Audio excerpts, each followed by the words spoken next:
Thank you. Usually I like to speak off the cuff, but I wanted to make sure to get this right tonight. I first met Keith Pitzer 20 years ago when we managed neighboring raft companies on the banks of the Cheat River in northern West Virginia. Keith and I quickly realized that we both valued promoting the outstanding recreational resource of the Cheat Canyon far more than engaging in petty rivalry between our companies. And we shared everything from equipment to shuttles to guides to assure that all of our guests have river trips worth raving about.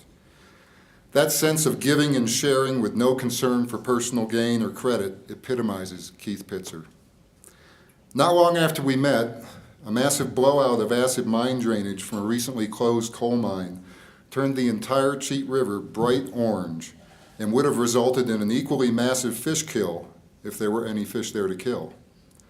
But acid mine drainage from hundreds of other mines whose coal helped win World War II long ago rendered the Cheat River through the Cheat Canyon sterile and lifeless. A group of determined but novice organizers decided enough was enough and formed Friends of the Cheat, which I had the privilege of leading through those early formative years. Keith, who was an accomplished songwriter and musician, and his wife Joan, who plays a mean bass and an inspirational penny whistle, performed at our first Cheat River Festival. Joan coordinated all the music for that festival, a role that she has excelled at for every festival since. Keith started his own watershed effort just upstream on Laurel Mountain, leading a battle to deny a permit for a limestone quarry that would have threatened 2 native trout streams. He won that battle, the first time ever that a quarry permit was denied in the state of West Virginia.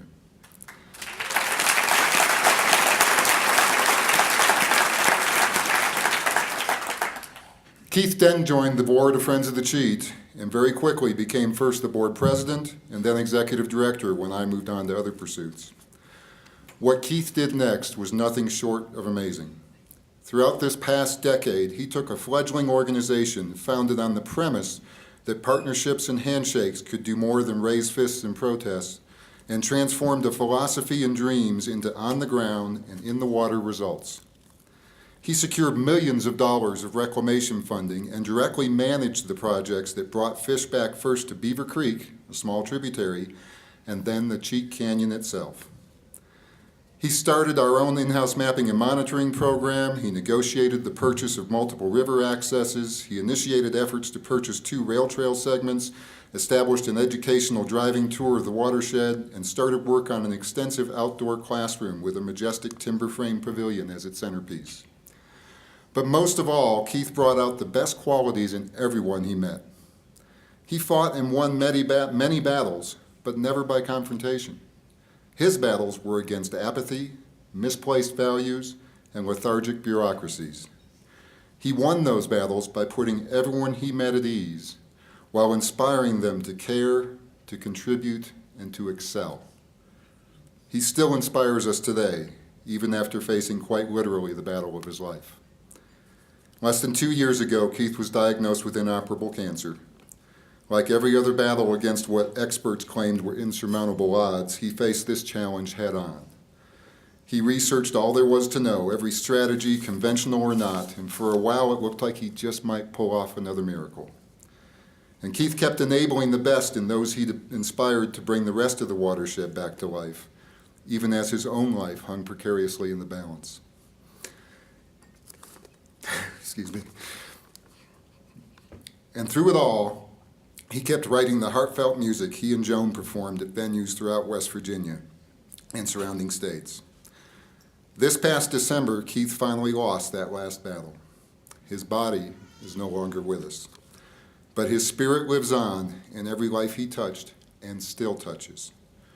Most important of all, while we may no longer have Keith's warm smile, his calm confidence, his daily dedication, and that deceptively innocent question, is this a good time to talk? To go with his inspired music. Thanks to Keith more than anyone else, today the eternal song of nature plays once again in the Cheat Canyon, where the fish have returned, and with them the playful otter and the soaring osprey and eagle. Keith's body lives no more, but in its stead lives a river that now nurtures life after life and will long after all of us follow Keith. I think that many might agree that that's why we all do what we do.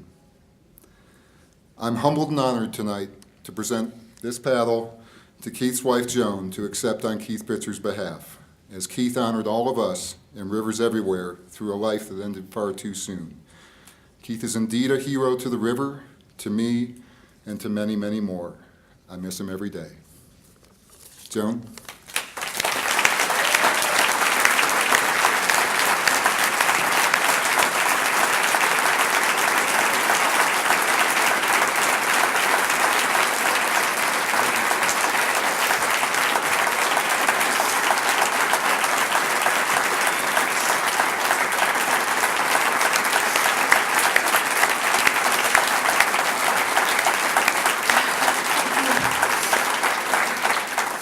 I knew this wouldn't be easy.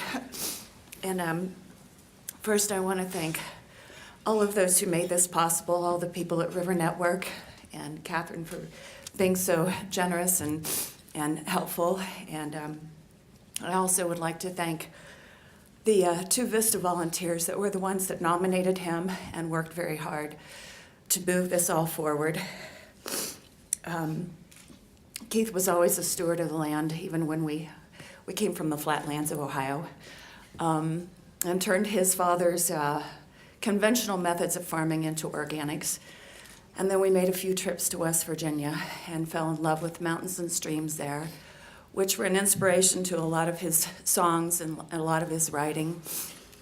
But he always struggled with trying to find a purpose and a meaning in his life. And I think he really found that when he became involved with Friends of the Cheat. And what he really found was that he just wanted to make a difference. No matter how large or how small, he just wanted to make the world a better place and a cleaner place for all of us. And a few years ago, he wrote a song, and it was called The Way Things Are and the Way Things Could Be. And I think that's what we're all here for. But through both his work and his music, I feel like he made huge, huge strides and left behind a big legacy. And he was a very humble man, and I kind of went outside. I've had my moments. Believe me, this is a very bittersweet trip for me. And I kind of asked him, what would you say? How would you deal with this? But he was so humble, I knew he would probably spend more than 5 minutes thanking everybody that inspired him and brought him to this point, and I know he would have a very difficult time accepting this award.